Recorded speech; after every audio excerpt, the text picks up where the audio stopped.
Yeah, no, it's certainly not going to end well, and they're already experimenting this in other places. In Washington, D.C., they deployed violence interrupters. I don't even know what the hell that is, but in the neighborhoods that they actually put them in, crime went up in those areas. You know, as law enforcement, we don't mind if you want to put a, mental health clinician in the car with us so that we can respond to these types of calls and they can use their expertise. But sending someone who is unarmed to a situation that could potentially turn volatile is just a horrible decision. I mean, this literally happens every single day while we're out on the streets. We go out to a call that we think is something minor, and it escalates very, very quickly. So they're not thinking these things through. They're just trying to throw whatever against the wall will stick to whatever new change in policy that they think is going to be great for their progressive base, but they're not thinking about the community at all. No, not at all. You're right. I mean, it's not uncommon that every single night I'm out on patrol that all the mental health beds are completely full within an hour of being out on the streets, and there's nowhere for us to take these folks. And it's unfortunate because the resources aren't available, and it falls all to law enforcement.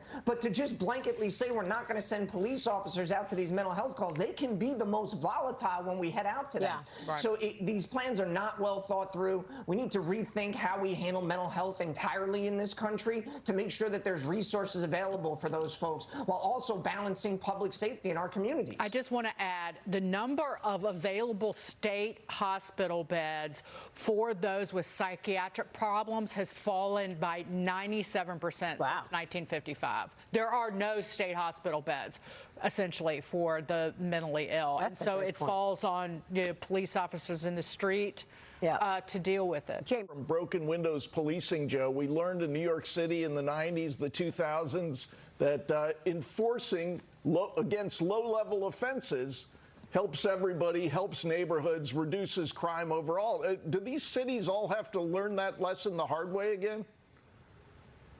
You know, I don't really know what it's going to take to wake everyone up, because we literally have a culture of lawlessness that is just gripping this country. And it's thanks to bail reform, rogue prosecutors, rogue judges.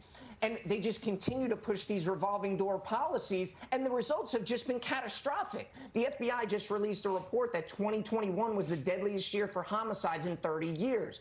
Crime is up. Violent crime is up in Chicago 37%. In New Orleans, murders are up 141% since 2019.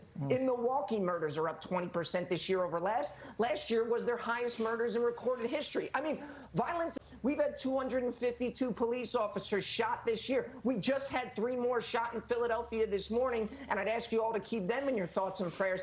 But this is what's going on in our streets right now. This is not sustainable as a country. So, I implore everyone that's watching, you're about to go into the polls for the midterms. You need to vote for law and order candidates, because we can't continue like this. It is continuing to spiral out of control. We need to stop this lawless insanity on our streets. Yeah, and there's also lawlessness at the southern border. Let's not forget that. Joe, thanks for all that you're doing. Thanks for your leadership. We'll keep on it. Joe Gamaldi joining us this morning. We appreciate